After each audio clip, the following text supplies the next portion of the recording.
नाव बनाओ नाव बनाओ।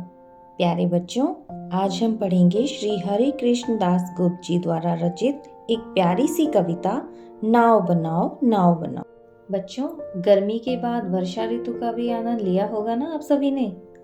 बारिश आने पर बच्चे एक चीज जरूर बनाते हैं, बताइए क्या?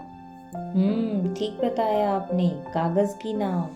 यह कविता बारिश के मौसम पर आधारित है, जब चारों तरफ पानी ही पानी होता है और हमें कागज की नाव बनाकर तैराना बहुत अच्छा लगता है। इस कविता में एक छोटा सा बच्चा अपने बड़े भाई से कागज की नाव बनाने के लिए कह रहा है। तो चलिए बच्चों, मेरे साथ साथ आप भी यह कविता गाइए। आप चाहें तो अपनी किताब भी खोल सकते हैं। तो कविता गाना शुरू करें।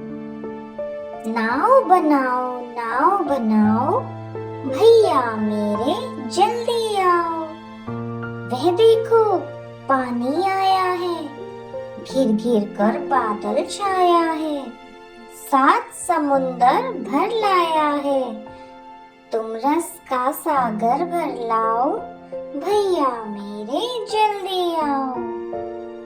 पानी सचमुच खूब पड़ेगा, लंबी चौड़ी गली भरेगा, लाकर घर में नदी धरेगा। ऐसे में तुम भी लहराओ, भैया मेरे जल्दी आओ। गुल्लक भारी अपनी खोलो, हल्की मेरी नहीं टटोलो। पैसे नए नए ही रोलो, फिर बाजार लपक तुम लाओ, भैया मेरे जल्दी आओ। ले आओ कागज चमकीला, लाल हरा या नीला पीला, रंग बिरंगा खूब रंगीला।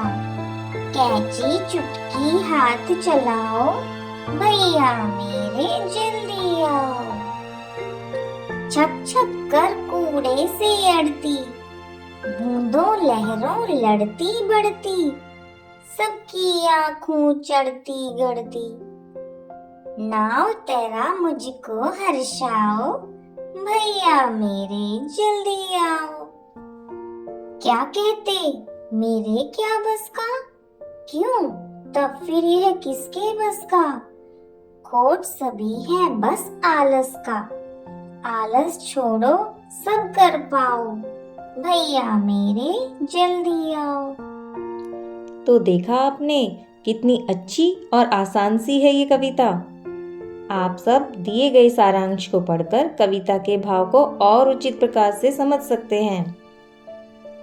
बच्चों, इस कविता को पढ़ते समय आपको कई नए शब्द भी दिखाई दिए थे ना?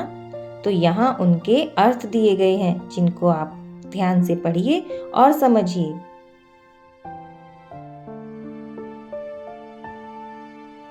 अच्छा बताइए बच्चों, कविता में पानी कहाँ से आया? बादल से।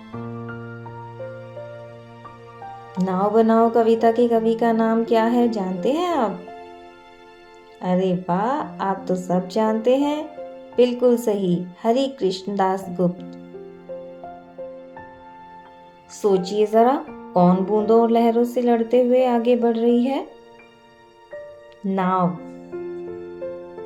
क्रिया किसे कहते हैं?